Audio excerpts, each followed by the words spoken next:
Okay, everyone. Well, welcome back to now, I believe, our 10th Chamber City County Connects You teleconference. My name is Tara Doyle-Enneking. I'm the president and CEO of the Puyallup-Sumner Chamber of Commerce. Our topic today is myth versus medical facts, safely returning to work. You may be aware of MultiCare Centers of Occupational Medicine with regard to workers' comp and job injury care, but you may not be aware of how they are able to help local businesses safely return to work. We'll host a panel of representatives from MultiCare that will discuss these resources, as well as give an update on the state of healthcare in the COVID-19 crisis. Our panelists today are Brett Thomas, the Manager of Business Development of MultiCare Occupational Medicine. We'll have Jim Beatty, the President and Chief Operating Officer, MultiCare Good Samaritan Hospital. Monica Hurley, Executive Director for Good Samaritan Foundation, South King Health Foundation. And Trixy Dorn, MultiCare Community Events Manager. Our format today will be as follows. We'll hear from each of the panelists, and then we'll check in with our local leaders for any relevant updates, at which time we will then open it up to questions for the panelists and of our city, county, and state representatives. Please be sure to direct your questions to chat.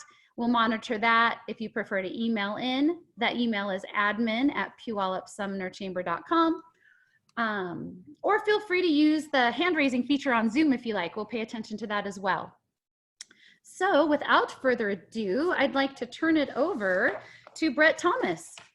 Brett, thanks so much for being here. Thanks, Tara. It's a pleasure to be here. MultiCare, as you know, is very committed and invested in the Puyallup-Sumner area, including the valleys and the South Hill communities. And we're really considered an honor to be able to speak to the business community through the Chambers of Commerce. Occupational medicine is a odd little piece of medicine. It's very employer facing. We are part of MultiCare's retail health division, which is comprised of urgent care, virtual care, occupational medicine, and a few other things that are sort of at the cutting edge of reaching out to the communities. And normally, Dr. Mark Mariani sends his regrets today. He's our Chief Medical Officer and Vice President in Retail, and he and I have been giving these presentations to various chambers and other trade associations to help employers understand some of the ramifications as we open up the economy and get back to work. So with that, I'm going to share my screen and run through a slide deck.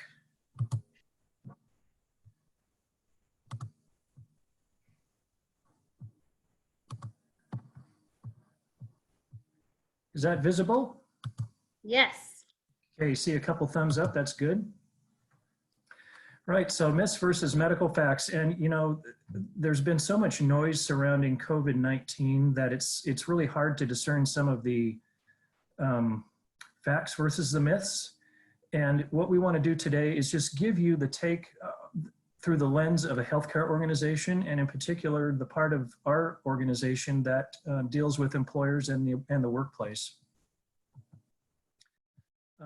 Jim will recognize this slide because it was on our briefing from executive leadership today's Thursday, so that was just yesterday, right, Jim? I thought it'd be interesting to show everybody just where Pierce County fits in the COVID universe.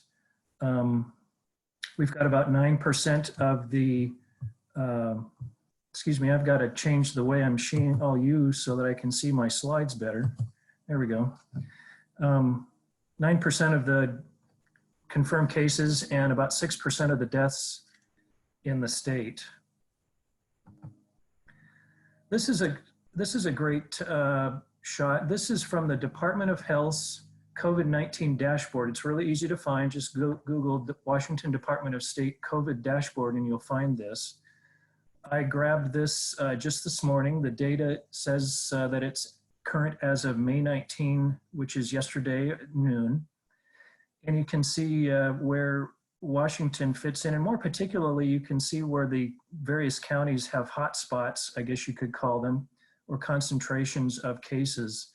And it's probably no surprise that Pierce, King, and Snohomish counties are the dark color, but it's a surprise to a few people that Yakima County down there in the lower right is in dark. We've got sort of a hot spot there in Yakima.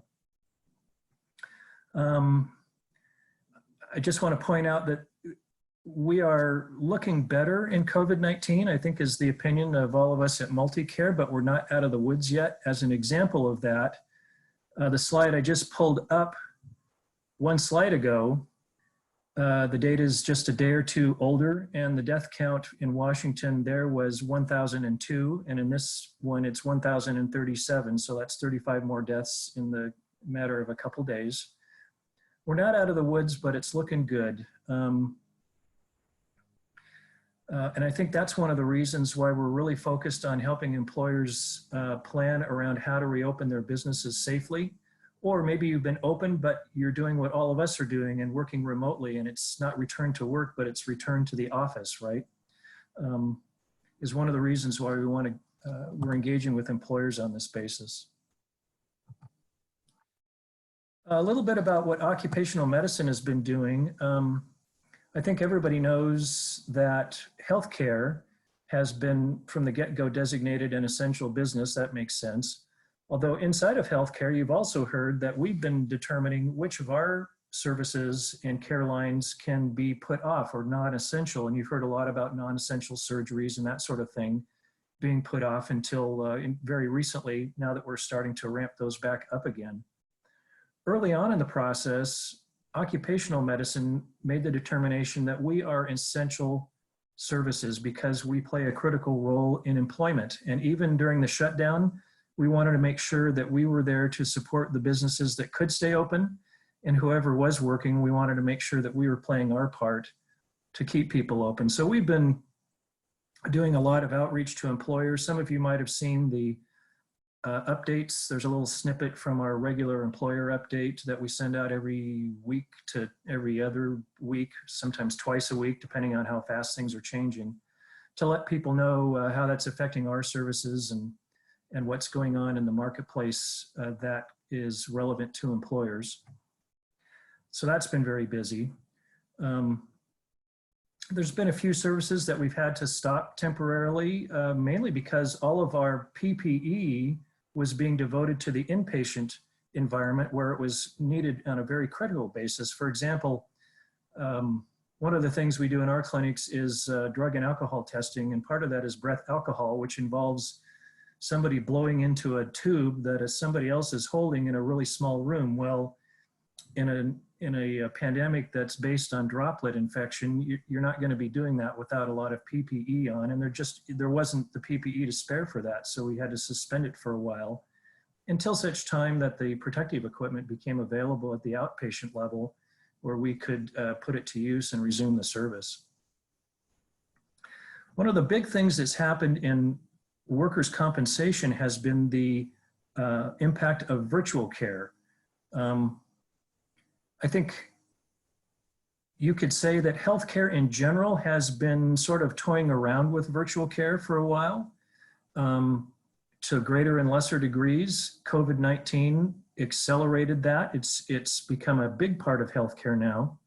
And the state approved the use of virtual care, also called telehealth, for workers' compensation care. They initially approved it just for follow-up visits, and then subsequently approved it for initial care visits. And it's been a big part of how we've been able to keep people working and getting ready to go back to work. In fact, you see the number there since April 1st, our department, which is 15 clinics across the state and about 25 medical providers. We've done nearly 2,000 virtual workers' comp care visits since April 1st. So that's all been happening, and along the way, the robustness of what happens for infection prevention has kept increasing when you visit a clinic. As an example, in occupational medicine, if you come there for a drug test, you still get screened at the door, you still wear a mask, and the whole thing. Everybody in the clinic is wearing a mask, and that really stepped up. Almost on a daily basis, protocols were changing and evolving during the 8 weeks of this crisis. Now that things are quieting down a little bit and we're looking forward to returning to work, that's the big focus. And what we're hearing from employers now is, what do I got to do to get people back to work? And there's a lot of interest in various ways to approach that. One of those areas of interest is in the area of screening and testing. And we've all heard a lot about screening and testing during the course of the crisis. You know, lots of people wanted it. It was in short supply, owing to really two things: the PPE available to kit people up to take the specimens, the test supplies like the swabs were in limited supply. And then there was the issue of the throughput capacity at the laboratories. All of these things really put a strain on that system. So we had to make sure that we were limiting testing to the people who had symptoms and needed to be evaluated for an active infection with COVID-19. And the occupational medicine department wasn't involved in that at all. Our hospitals and primarily our urgent care centers did lots and lots of heavy lifting there. In fact, our virtual care department, this is a neat little factoid, we deployed a lot of online tools for self-evaluation that would lead you to be able to schedule an appointment with virtual care. And we went from, 100 virtual visits a day before COVID to, I think we topped out at nearly 1,200 a day during the peak of the crisis. And it was primarily people wanting to get screened for COVID-19, and that resulted in a lot of people who qualified in getting testing. Well, now PPE is in better supply, lab throughput is increased, supplies of all the consumables have increased, and so MultiCare has made the decision to offer screening and testing to employers for testing their asymptomatic employees to see if it's safe for them to go back to work. It's really important to know that these can be useful if the employer and the employee understand the limitations. The bottom line, if I leave you with nothing else today, you need to hear that there is no screening or test tool that guarantees an employee is not going to spread COVID-19 at work. Occupational medicine publishes a brief white paper on this, and I'll get the slide deck to Tanya at the end today so she can send it around to people. Our contact information is on there if you want to get hold of us and track down that white paper. But I'll go over a few high points here. First off, before we get into testing, we want to dispel the myth that anybody can come back to work. Really only people who aren't experiencing symptoms of concern for COVID-19 or people who have not been exposed to a COVID-19 positive person in the last 2 weeks should be coming back to work because they would represent a risk of spreading the infection at work. So the question really becomes, how do you deal with that? And the most common methodology that employers are deploying is temperature or temperature and screening processes when people come to work. This happens at MultiCare. If you work in a clinical setting, it's quite robust. You have to get your temperature taken and so forth. If you work in a non-patient care setting, like my office is in an office where normally 17 people work and there's, I think, 3 of us there at any given time, we still have to attest every day to our lack of symptoms and our lack of a fever. We're working with a number of employers right now to assist them to determine how they want to approach it. When construction kicked back up, we were consulting with the Associated General Contractors of Washington so that they could deploy something like this at their job sites. It really comes down to a simple list of symptoms to check, and then checking somebody's temperature. These aren't things that you have to do with healthcare professionals. Many employers are deploying these with their own people. For example, the contractors are deploying this with their safety staff and the people trained in CPR and life-saving and things like blood-borne pathogen reaction, spill reaction. So there's a couple different ways to do this. They're not terribly difficult to operationalize, but they're kind of tricky because you're very often relying on people self-attesting to whether they feel good or not. So it can be a little tricky.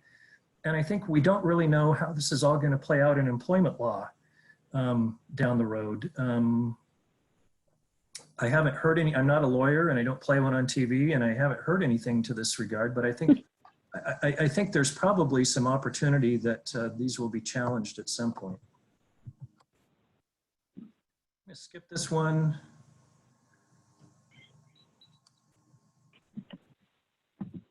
Yeah, let's talk about the couple types of testing. First, you've heard a lot about antibody testing. We're offering this to employers, and private patients can also get it through our urgent care centers. There's kind of a notion that antibody testing will determine if an individual can go back to work, and that's not really the case. There's several limitations. First off, the cost of the test is about $60. That's the cost of the test itself. At an urgent care center, there's going to be a visit fee built in there. At occupational medicine, there'll be a venipuncture fee wrapped into it, about 20 bucks. We're hearing, for the most part, we believe that if you are a private patient and go to one of our urgent care centers, that you're not going to deal with things like a patient balance after your insurance covers their part, and there's affordable cash pay prices for those who don't have insurance. As I said, in occupational medicine, we can set up an account for an employer, but there's some risks. A positive result means either that and this is where I normally rely on Dr. Mariani, so I guess I'm playing a doctor on TV for a moment here. A positive result means you either have had an infection or you have an infection. It isn't necessarily it isn't necessarily that you have had one and are over it.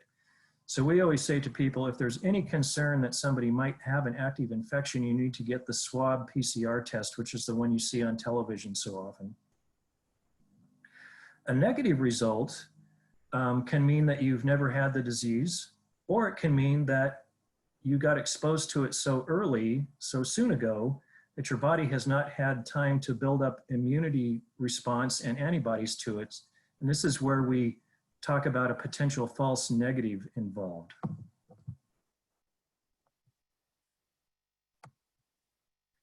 Here's another pit. Viral testing is well understood and reliable in people without symptoms. The fact is that viral testing only provides infection at current time, and risks should be considered. What this means is that a COVID-19 test may or may not be useful for people who are not asymptomatic. You've got to weigh the pluses and minuses here. Basically, it's very reliable if there's an active infection that it's made its way to the areas where the specimen's being collected, and everybody's seen the pictures of the foot-long swab that gets stuck down people's nose. I haven't had one of these. It looks terribly uncomfortable. It's possible that, for example, if you are concerned because you got close contact with somebody who was positive yesterday and want to get a test today, there's increasing awareness that you might not have been infected long enough to where the specimen is going to have the disease, the virus RNA in it, the genetic material from the virus in it yet. So there's a potential for false negatives there. Again, you can get this as a private patient through an Indigo Urgent Care, or you can set up an account with MultiCare Occupational Medicine. So moving on from testing, let's talk about some of the other things that people are concerned about in the workplace, like in-person meetings are not allowed. And the fact is, we think they can happen within reason. This is all kind of common sense stuff, right? So meet in a large room, provide for social distancing. Maybe the best part of this whole thing would be keep the meeting short. And the next point here is close lunchrooms and limit access to areas where people gather. I think we regret saying close lunchrooms on that bullet point. We'd prefer to say use some common sense. Maybe you set a maximum amount of people that go in the lunchroom. Maybe you move the microwave away from the refrigerator so people can be at both and still be social distances. And of course, you want to limit visitors. At MultiCare facilities, it's not quite the U.S. Marine Corps at the gates, but anybody who's been in one of our facilities know there's a process to come inside, and we really want to limit visitors, particularly in our inpatient settings. At your office, I think if you can hold your vendor meetings remotely after you return to the office for a while, we think that might be good common sense. We get a lot of questions about disinfectants and whatnot, and one of the things that people worry about is if your office has more or less been mothballed for a while, do you have to go back in and disinfect it before anybody comes. And you know, the evidence is that the virus doesn't survive for more than a week on surfaces, so your routine cleaning is going to be fine. We do think that for the foreseeable future that we're going to want to be vigilant about cleaning surfaces that are frequently touched. So at my office, twice a day, somebody gets the sanitizing wipes and wipes down the doorknobs, wipes down the common area, devices like our multifunction scanner, printer, things of that nature. And people tend to take care of wiping down their own personal equipment. We think that's a good idea. You don't need anything special. Just good old-fashioned alcohol-based sanitizing agents that you can get anywhere are good. You don't have to use anything special. Outdoors is probably considered to be generally a little bit safer than inside, but we see in the construction industry, as an example, them taking some extra steps to make sure that things that we don't associate with construction sites or outdoor facilities in the past are now there. A good example is this hand washing station on a construction site so that employees can do the hand washing and sanitizing that's recommended.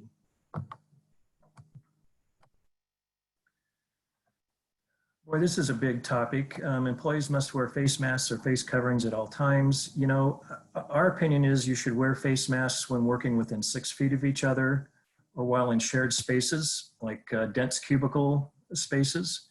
At MultiCare, if you're in a clinical setting, you're wearing a mask because there's a big concern about the spread going both ways, right? It's not only to protect our staff, it's to protect the patients. In our office settings, masks are optional, and everybody's quite mindful of social distancing.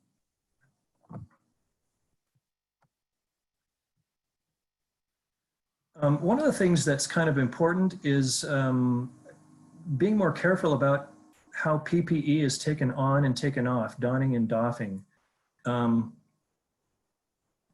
Other things like the surgical mask that you see in the driver's face here, that's not the same, that doesn't substitute for a respirator that is designed for industrial purposes. So don't be trading out surgical masks if somebody's already wearing an industrial respirator. And after you remove your protective equipment, make sure that you sanitize your hands with soap and water for a good long period of time. And make sure you've got procedures in place for laundering reused personal protective equipment and items such as uniforms. That's it. It went much longer, or went much shorter than it normally does because my friend Dr. Mariani wasn't here to stop and really give the details about the medicine. And I'm sure he would rather be here to do that. I hope it was helpful nonetheless. I'll turn it over to back to Tara. That was great. Lots of great information. I'm sure that will certainly generate some clarifying questions. So we'll let those come through the chat and come back to you after, Brett. But thank you so much. That was thorough and concise, and I didn't know what donning meant as well. Aside from all the great medical tips, I didn't know about those two terms. So your vocabulary increased too, right? Absolutely, and that's what we try to do with these great opportunities. All right, so now I'd like to introduce Jim Beatty. He's assumed his role just here at the beginning of the year, like some of you who were on a little earlier I mentioned, so I'm sure his transition has been quite interesting, very busy. But as this is probably a first opportunity for many of us to meet you, before we dive into a lot of the operational work that's happening, would love to first just hear a little bit about you and your path to the Pacific Northwest. Okay, well, happy to have the opportunity to present to the Chamber. Just as a brief introduction, I'm a retired Marine Corps aviator. I've been in healthcare administration for about 20 years. Before I was here in Washington, I was in Kansas City, on the Kansas side, not the Missouri side. My wife and I have 3 kids. My youngest is a freshman at UW. So I look forward to hitting my 1-year anniversary because I'm paying out of state tuition right now, and it is good. I started at Good Sam on February 10th, so I got the full COVID experience. Yes. And so, but it's been great. And so I just wanted to give you a few facts about how it's gone here at Good Sam and some observations and comments during my experience here. Perfect. So during since the pandemic started, Good Sam has tested about 2,500 patients for COVID, and about 6% of those were positive. The majority of those did not get admitted to the hospital. We admitted probably less than 200 patients to date. And there's been a lot made about the issues with PPE, which was very real. But another thing that maybe people didn't know as much about, getting timely results, test results initially was very challenging. Initially, UW was the only facility allowed to run COVID tests. And so we would wait days, and we had waited at one time over a week for some results. And so you can imagine the challenges, because until we know that a patient is negative, they're presumed to be positive. And so all the work that went into taking care of those patients and the PPE that we used was significant. Eventually, Tacoma General went online, and our testing resulting got down to about 6 to 8 hours.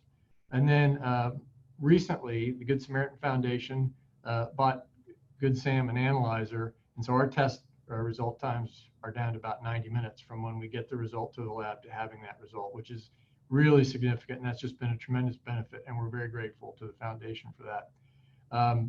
Obviously, when you can do a 90-minute test, it's helpful because the patients want to know their result. They want to know if they're positive or negative.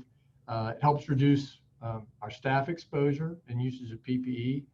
And then just managing the patients, because we went to a process of cohorting patients. So keeping like patients together, regardless of the degree of care they needed, whether it was med surg or PCU or ICU, we kept them on the same floor. It was an ICU capable floor, but nonetheless, we kept them all together because we believed that was the best practice. Dr. Michael Mint, who's an infectious disease specialist at MultiCare, helped us devise that strategy. And we think that was an important lesson learned from the whole COVID event. Our COVID patient peak was in the first half of April, before the infection rate, until we started really to see it bend. But we still have COVID inpatients today, but really only at about a third of what we saw during the peak. Some of my takeaways from the experience was, first of all, our staff were outstanding. We had the PPE issues, which were very significant to them and all of us, as we've said. There was a lot of fear for their own safety and that of their family, which was very real. But through the whole thing, we had no problems with absenteeism, which I did hear about in other facilities and other places. And really, the Good Sam COVID patients received outstanding care.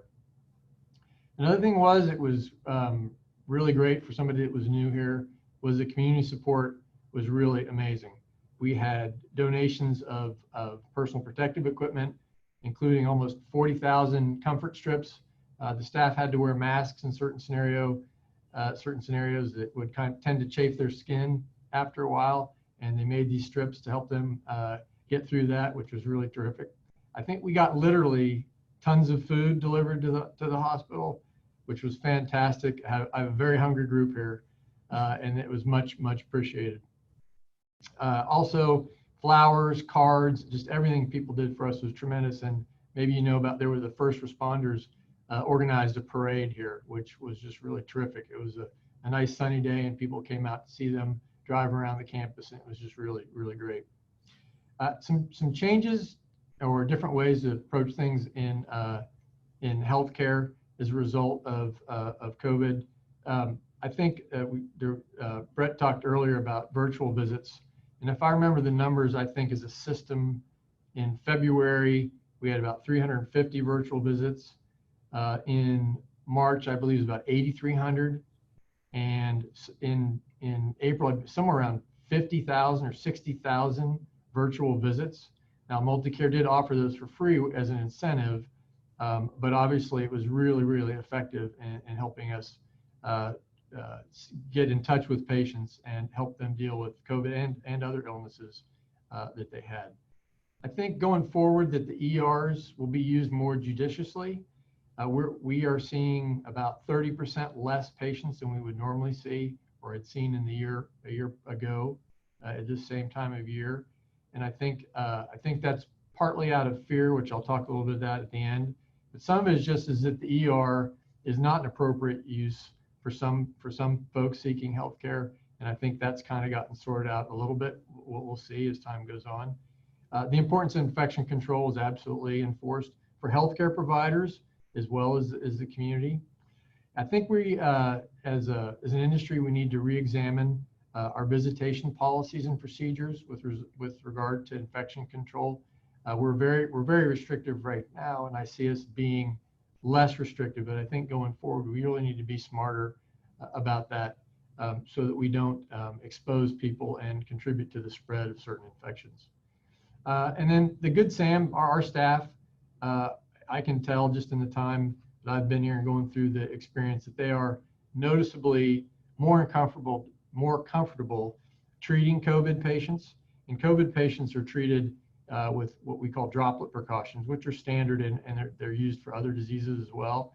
But the silver lining is the experience that healthcare people got was really valuable. And it's one of those things where I think that if you work in healthcare, you'll always remember this crisis as how it impacted you. And one of the ways it impacted our staff and others was to give them experience and really confidence in dealing with some of these more difficult issues. So in summary, I'd say that on behalf of Good Sam, I want to thank everyone for their support. We are slowly trying to return to a sense of normalcy. We've resumed our surgery schedule and schedule for other procedures. They are prioritized by our medical staff. They're prioritized generally around any harm that would be caused by the delay in conducting the surgery or the procedure, emotional distress, and really physical discomfort. But we're back and close in a few days here as we continue to ramp up. I think we'll be back to seeing the normal number of cases that we saw before COVID. I want to assure everyone that patient safety is our #1 priority and that it is safe to come to Good Samaritan if you need to seek care. And along those lines, I think a lot of healthcare providers have mentioned that we have concerns that members of our community are delaying seeking care unnecessarily. And we want to encourage them to absolutely come into the ER if they feel they have an issue or they're not feeling well. Rather be safe than sorry. And then in the end, we are here to care for you. And again, thank you for the opportunity to present and appreciate your support. And I think Monica has something about. I do. I'll just take it on, Okay. Tara. And then Trixie, you just go right after that, right? Is that the plan? Yeah, we can. Yep, sure. Perfect. So we are truly living out our mission statement. For many of you who've heard any of us speak before, we usually start with our mission statement, which is partnering for healing and a healthy future. And right now, healthy future is something that we definitely are seeking. So Jim and I are almost 6 feet apart. I've got my mask if I need it. It has my my lipstick painted on it just because those of you, got to still have a little semblance of normalcy around here. And we are practicing all the practices in Good Samaritan that Brett talked about. We also are partners with you for what Good Samaritan's legacy mission statement talks about. Health is body, mind, and spirit. And Good Samaritan was known for our work with behavioral health for decades and decades before we became part of MultiCare. And that continues to be part of the outreach that we are concerned about, that we know is real. And Jim, we had a reference to, they aren't quite the U.S. Marines. Well, this is a U.S. Marine veteran. And one of the things about the Marines is they know what PTSD looks like, and it's a real thing. PTSD after this event will be a real thing. It already is a real thing. Domestic violence calls are up, child abuse is up, and all of the other things like depression and suicide attempts are also looming on the horizon for us. So what can we do? Well, this can't all be fixed by the emergency department. It can't all be fixed by just getting people back to work, but it can be fixed, or at least addressed, with hope. Hope is something that we have not yet lost to COVID. And at MultiCare, we are asking you to join us in a community initiative, #Hope Grows Here. Hope grows here.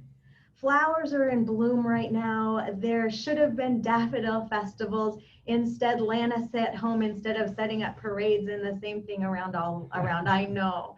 So we've asked people to join us by making window gardens, paint flowers in your windows, tag the hashtag Hope Grows Here. Do like Steve and I did a couple of weeks ago and drop off pots of, little tiny potted plants with a note that says, I care. Hope Grows Here on your neighbor's doorsteps. And we got to see several people between the two of us. I think we hit 45 houses, right, Steve, in the Puyallup-Sumner area. And watching the faces of mostly 80-plus-year-old or octogenarian generation was amazing. And doing those little things for whomever it is that may be particularly homebound or experiencing this crisis in a way that is isolating is a way that each one of us can take part in that. Here at the hospital, we have Hope Grows Here all over the place, inside and outside. We are lit up in blue for the month of May in celebration of Hospital Month. And that blue is just a beacon up here on the hill. So at 9 o'clock and after, take a peek at your local hospital. We're doing that. Trixie will tell you a little bit more about our events. This past weekend, May 16th, should have been the annual Corks and Crush, which is almost as special to me as my birthday, maybe a little more some days, because 17 wineries in one room. Are you kidding me? It's the best. But we weren't able to hold that event this year. We are not able to hold any of our in-person fundraising or other social events this year. So we're working on what will work virtually, or what can you do within a reasonable and safe small group experience. So we're working on some of those ideas right now.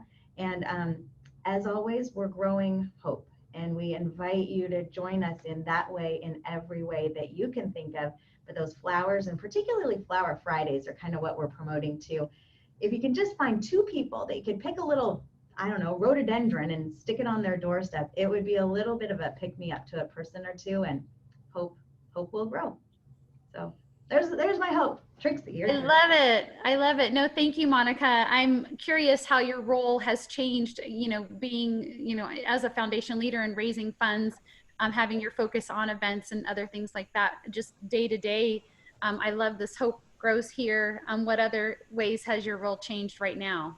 Yeah, we've been really instrumental in helping with the acceptance of food and PPE and other donations. A beautiful donation from our friends at Red Canoe. Where'd you go, Carissa? You went off.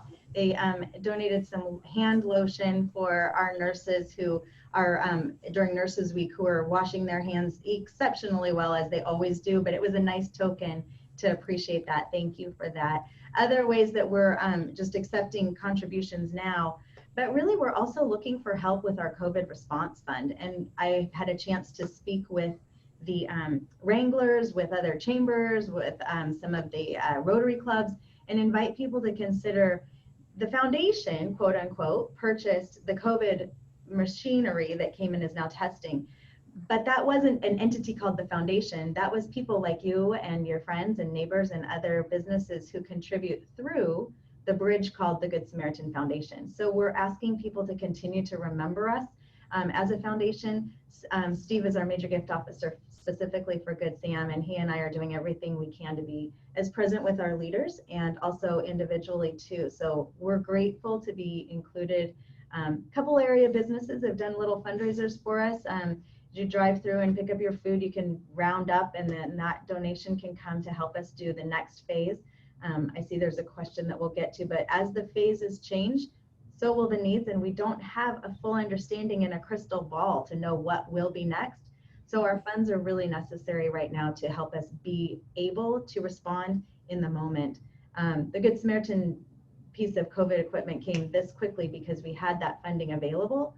We've taken a little longer to get one for Auburn and Covington, which is also in our system and certainly our service area for many of us in this call, because we needed to gather some more funds. So we're continuing to work on that, and I'm truly grateful and hopeful for our future. I like it. As many folks, I'm sure, did not see, as hospitals were ramping up for what could have been a big surge of patients, anticipating that hospitals would have been busier than ever, and so certainly didn't see this shift in patients not coming and the controlling of the curve. Jim, can you speak a little bit to the financial impact, just overall? We've heard of the furloughs with MultiCare, and sort of the stages that occurred, but just again, the unintended consequences of this this pandemic? Well, very, very significant. We have received some federal funding to help offset some of those expenses that we had. But right now we are in trying to get back to our budget essentially by the end of the year, which will be very challenging. The furloughs really are people taking PTO and taking time off.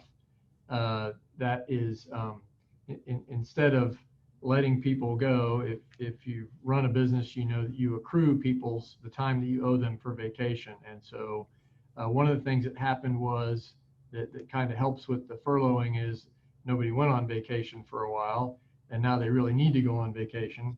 And so we're just trying to make sure that people take essentially a couple weeks or about 2.5 weeks off between now and now in December. But the surgery schedules that I mentioned, those are really very helpful. Surgeries and procedures are kind of the engine for hospitals, so getting those started up again, and helping out the community that needs to have these procedures will be helpful. But I don't think that we have projections, but just like everything else with COVID, I'm not sure anybody really knows exactly how it's going to go. But I'm very confident in MultiCare. We're very strong financially, and there's no question we're going to get through it. We're just going to try to recover financially as quickly as we can. Great, thank you. All right, let's turn it to our last formal panelist, Trixy Dorn, Communications Manager at MultiCare. I know one of the bigger events on her plate every year is the Sound and Narrows, so would love to hear an update from that, and then also what decisions have been made about other events. Trixy. Sure. First of all, thank you last minute for asking me to be here. A couple things. I'm a furloughed person, and I am actually really grateful that that's all I have to do is take some time off, and I'm not getting laid off. And then also Monica was talking about some of the hope grows here, and I have some stats like local restaurants donated 18,000 meals to MultiCare staff, which is incredible. I am the community events manager for the Sound to Narrows. If you don't know what the Sound to Narrows is, it's a very beloved race in Tacoma. It's been here this will be the 48th year. And we said, we don't want to cancel it. So we asked our CEO and he said, Trixy, you can do a virtual event. So we are doing it. And our goal is to have 1,000 participants, and we're at 660 right now. So we hope folks would sign up. You can register until June 1st. And there's a 2K, a 5K, and a 12K. You choose. It's $20. I like to say, the in-person event is canceled, but goals aren't canceled. So still go out and do that. I also manage another event in Spokane called the Bridge to Brunch. It's a 5K run and walk. And we are determining what's going to happen in Spokane still. But for the Sound to Narrows, we just would love support and for you to share that it's still happening. It might not be in person, but we're still going to be out there running. It'll be 1 week from the 13th to the 20th because we don't want everybody going the same day, and to make sure you keep your distance. And although these are hard decisions, we're going to do what's right for the safety of our participants, our employees, our volunteers, and everybody else. I don't work for the foundation, but I do want to share, because I'm an event manager, that a lot of the MultiCare Foundation events are going to be canceled, the in-person events, but we still have the virtual events or some other experiences happening. And I'm just going to run through the list of events because I think some of you probably would be going to these. So Corks and Crush, the Mary Bridge Children's Courage bike ride. So I'll be helping with that one. That's still going to happen, but it'll be virtual. The Mary Bridge Children's Festival of Trees, Sound and Arrows, Rock the Foundation, Come Walk With Me, Let's Grow Together, the Greater Lakes Mental Health Healthcare Vision of Hope. So those events will all be canceled for in person, but will still be happening. Last year, we raised $6 million in critical funds for all kinds of programs within MultiCare. So we don't want to see those go away. They're really important, and we have amazing partnerships and people who care a lot about these events. And so we are really just grateful to still be able to have them in any form we can. So thank you. Excellent. Thank you for that, Trixy. So real quickly, we are going to circle around to some of our elected officials that are on the line that are always helpful with some recent updates. County Councilman Dave Morrell, I believe you are on. Am I on? You are on, and you are on. Pierce County is on with an incredible offering that I'm super excited. If you haven't read our chamber chatter, I am super excited that you get a chance to tell them in person about some of the great work you're doing. So County Councilman Dave Morrell. Thank you, Tara. I appreciate all that you are doing with the chamber, and I appreciate my colleagues on the county council that have been diligently working on actively spending some of the $158 million in CARES Act money that we have. And of course, one of the biggest priorities that the council has is just supporting our businesses in Pierce County. So Beatty Capistani and the Pierce County Development Department have 1 million masks that are coming in available, PPE equipment, and also 20,000 digital thermometers. And we want to pay it back to our companies in Pierce County and give this equipment away. And so far, in 24 hours of posting this, we've had 2,100 companies sign up. And it's going to be distributed June 1st through the 3rd. You have to go online and secure your spot.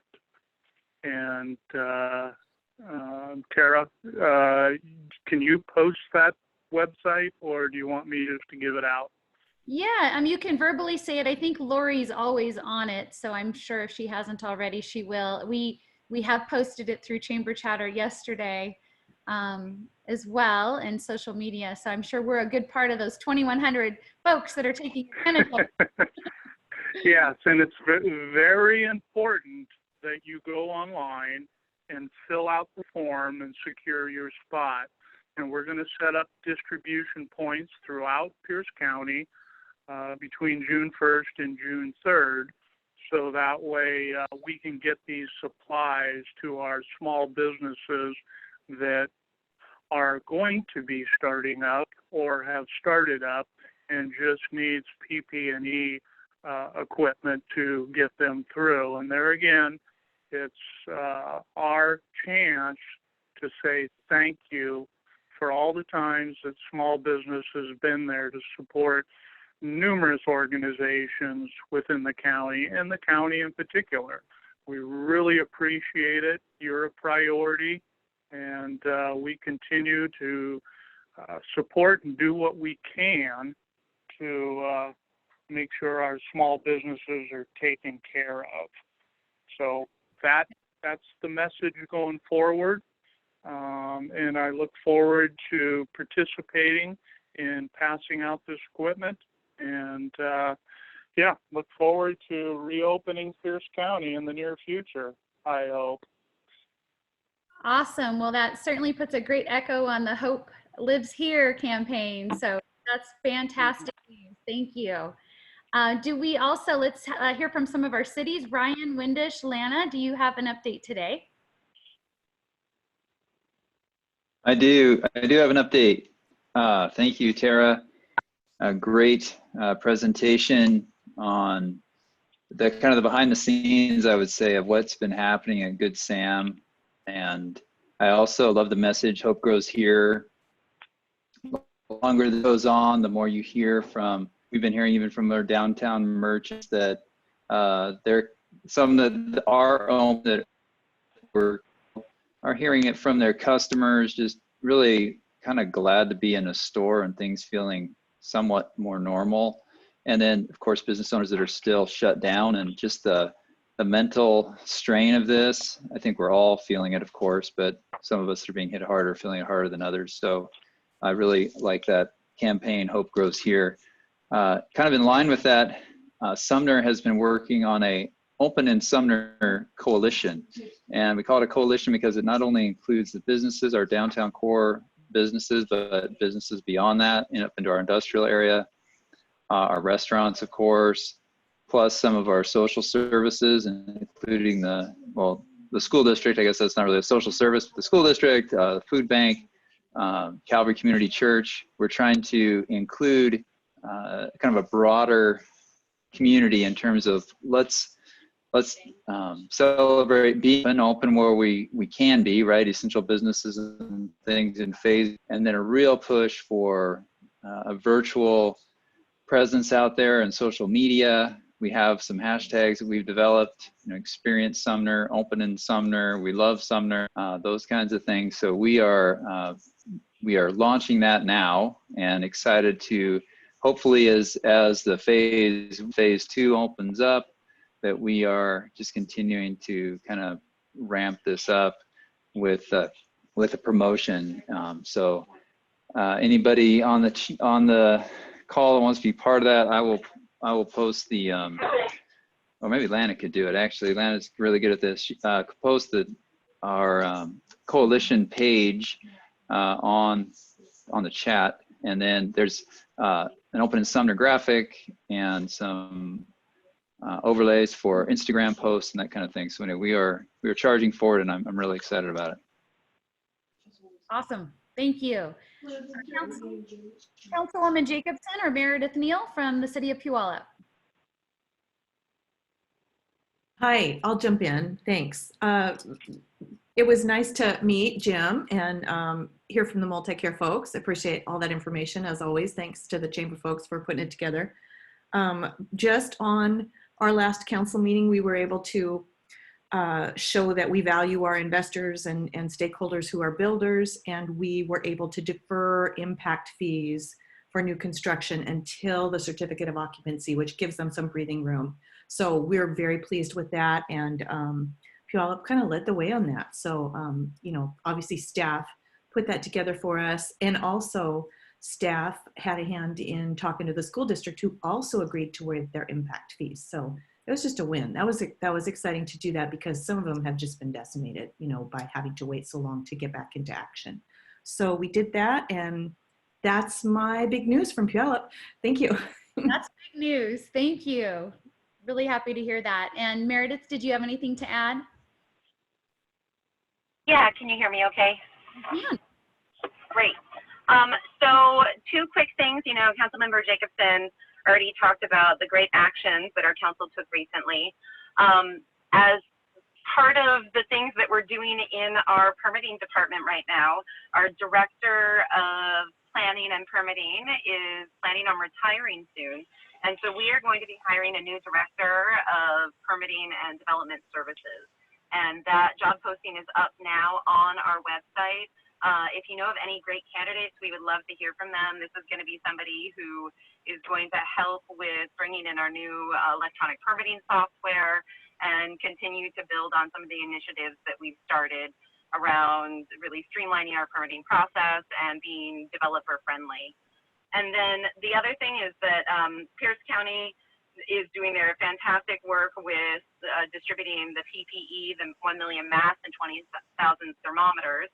And I just wanted to say that the city of Puyallup has been actively partnering with them to set up a distribution site here in Puyallup, which is going to be most likely on Monday, June 1st. More details will be coming out shortly, but I just wanted to say that both South Hill Mall and the fair volunteered space for this drive-through event, which we were just so thankful for, to have 2 options in our city, and that we have such wonderful partners here in Puyallup. So big shout out to them for so willingly saying, sure, yeah, we'll figure all the rest of it out later, but we'd be happy to help you with this. And so, yeah, I would echo Council Member Morell's sentiments that make sure that businesses sign up, because we are going to have a couple of Puyallup PD officers who are going to be at the beginning of the line there as people try to get in line, and they will be checking that everybody has their certificate. And if they don't have their certificate, they're going to turn them right around. So that's it. All right. Terrific. We have from Congressman Denny Heck's office, Lauren Adler. I don't know if you have anything to add. I certainly hope Congressman Heck is trying to help this fourth round of stimulus be opened up to 501c6s, as we are a chamber hopeful of that. But anyway, not to put you on the spot, I appreciate the connections you've made for me with Employment Security Department and with the SBA. I'm looking forward to having them on our panel in the upcoming week or two. Thanks, Tara. So yes, I do want to let you know, and I apologize for not letting you know sooner. Congressman Heck has agreed to co-sponsor HR 6697, which is the Local Chamber Tourism and 501c6 Protection Act. That was introduced in the House, and I do not believe it was included in the HEROES Act, but don't hold me to that. I need to double check with our legislative director, but certainly thanks to your advocacy and follow up with our office, the congressman was happy to become a co-sponsor and recognizes the importance to have chambers and other organizations get in on that. So thank you. I would just add real quickly that Congressman Heck will be hosting a Facebook Live this evening at 5 p.m., so an hour from now, with our state superintendent of public instruction, Chris Reichtel. That will be on the Congressman's Facebook page.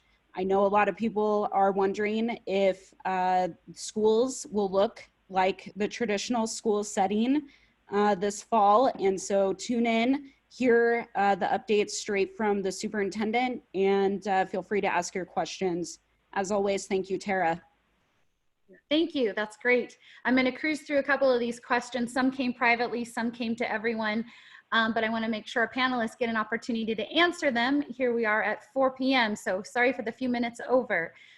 So there's a question, when and if there is a significant second wave, plus the flu season, as a regional network, will MultiCare consider designating a specific hospital to the network of COVID only? And if consideration has been given to that, if so, which one? Well, I'll take that one. And Brett, I'll let you jump in if you'd like to, but MultiCare organized itself as a system for the current COVID crisis. And we designated both TG and Good Sam as the primary COVID hospitals, with Covington and Auburn being non-COVID hospitals. What that would help with is not only would we take their COVID patients, but we'd be able to offload non-COVID patients to stay kind of COVID-centric during any kind of problem we had. Interestingly enough, Auburn filled up with COVID patients, actually a good number for the size of their hospital. They were very, very sick, and many of them were so sick that we were never able to transfer them, and they took care of them the whole time, and they did a tremendous job. But we are set up as a system, and then we're even down to where we have specific floors in our hospital that we've designated. So Good Sam would take up to 40 on one floor of the Dally Tower, and then it would alternate over to TG, and they would fill up a unit, and we'd go back and forth just to make sure that one hospital didn't get overloaded and the staff didn't get overburdened. So I think we, out of this, another thing came this plan. And so I think that if there were any other kind of crisis, we would go to that plan and it would serve us well. Good. All right, a couple other questions here. I also wanted to mention, I think we have Senator Zeiger on the phone. I didn't see the name attached to the number, but I am seeing his aide as well. So Senator Zeiger, always love it when you can join us. Would love to hear an update from you.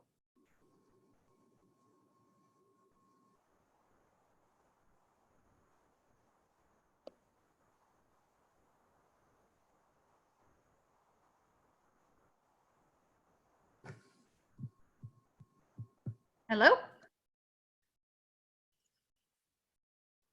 You holler at me when we get you, but I'm going to go ahead and to the next question. Carissa Thompson, certainly jump in if you want to expand upon this, but she's just asking, what do you anticipate will be our biggest challenges?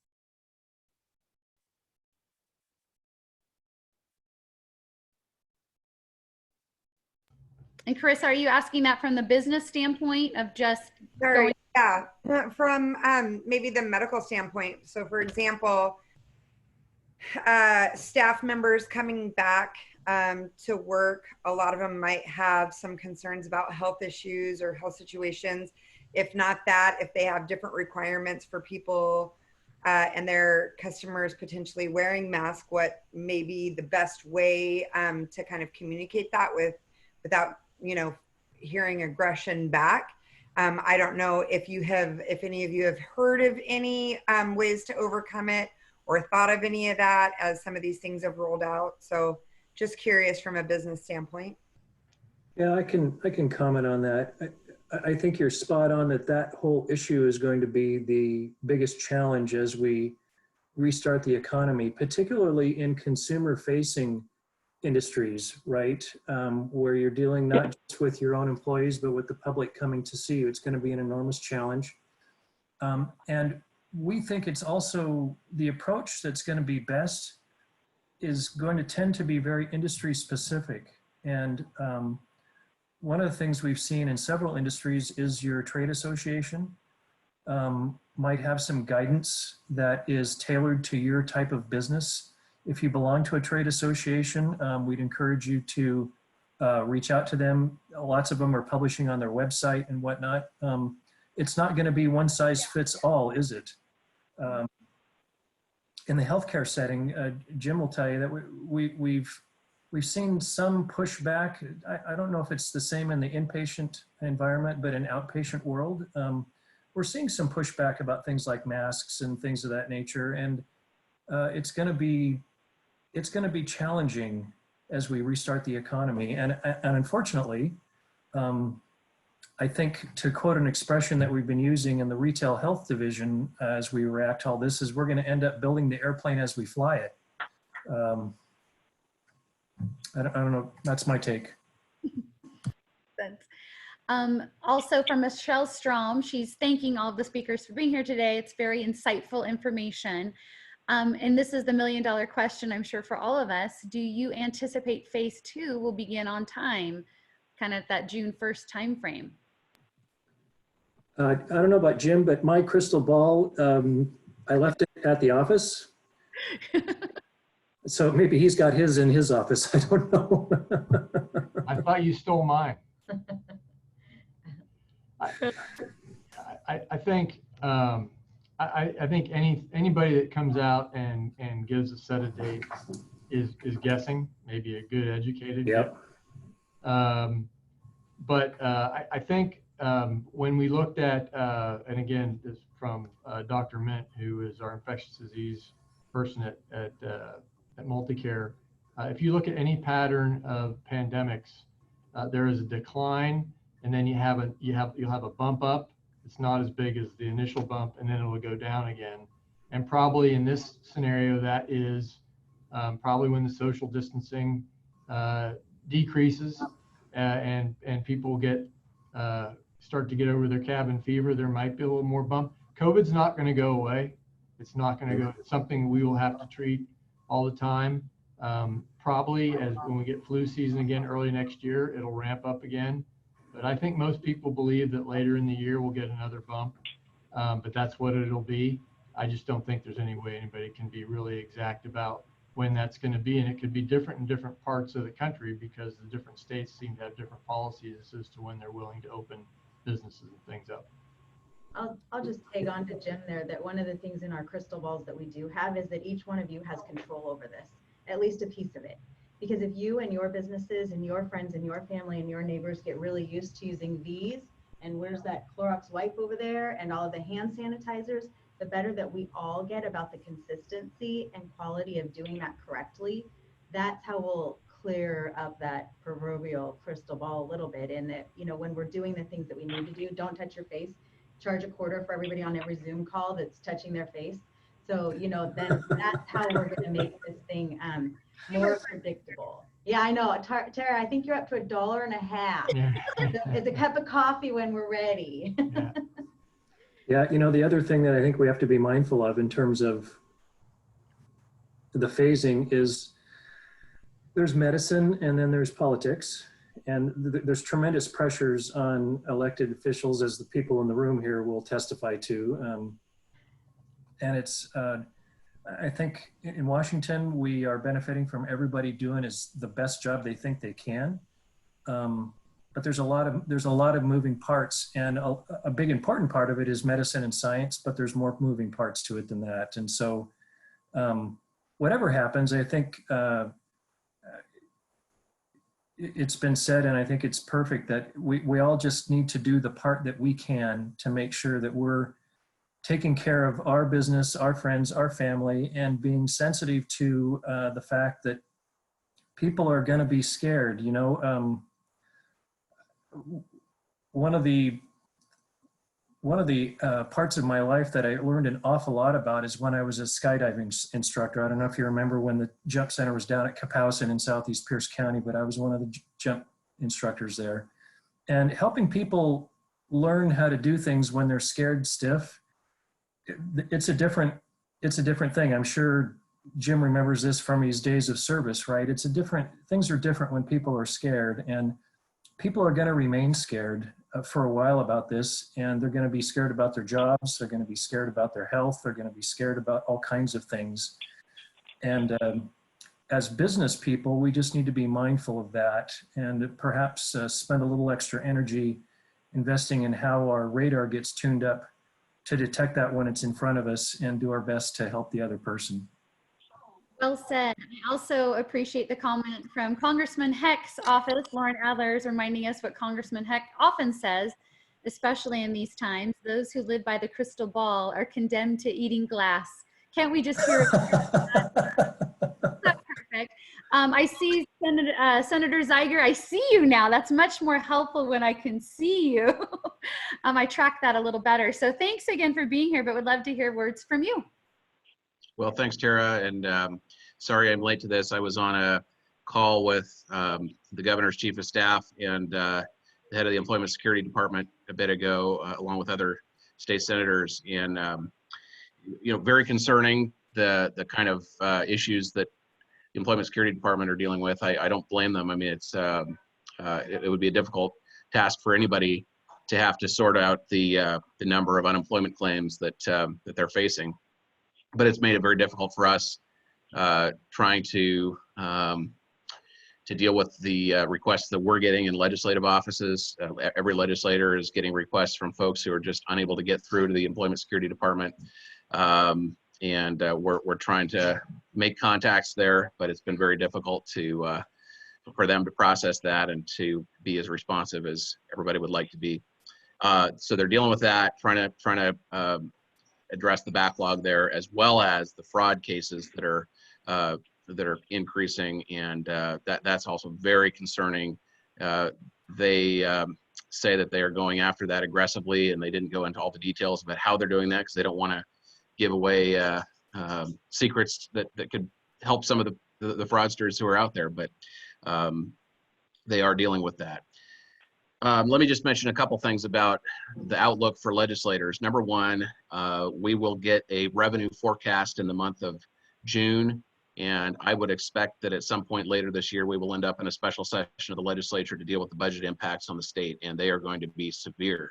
At the same time, we have about $2.1 billion from the federal government that we will be in a position to figure out where that's going to be spent specific to COVID-19 response. And I would hope that a significant amount of that money would be spent to aid small businesses.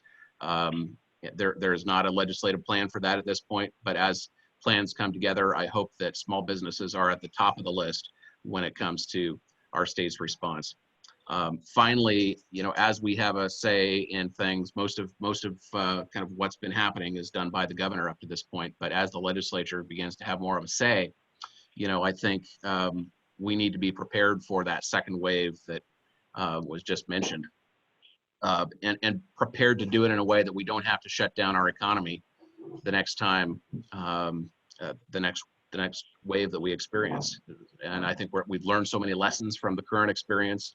We were certainly not prepared to go into all of this, but let's be prepared as we go into that second wave so that we can do things differently, so that we can know what it is to socially distance, so that we can know what it is, you know, so we can just have better planning in place in every industry and every part of our society, so that we don't have to have the kinds of impacts that we've been seeing lately. So just a quick overview there, some of the things I've been thinking about. Thanks very much. I appreciate it. I think you touched upon one of Ryan Windish's questions. So I think it's just that we're all hopeful we don't need to shut down businesses again in the fall, winter. That being said, I think every toolkit and every guidance from Governor Inslee is that could happen. So again, the crystal ball. Hey, some of my favorite people work at MultiCare.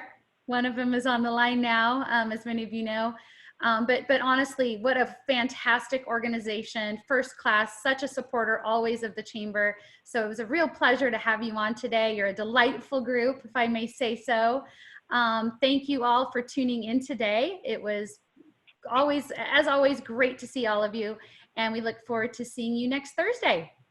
Thanks. Great. Thank you, Tara.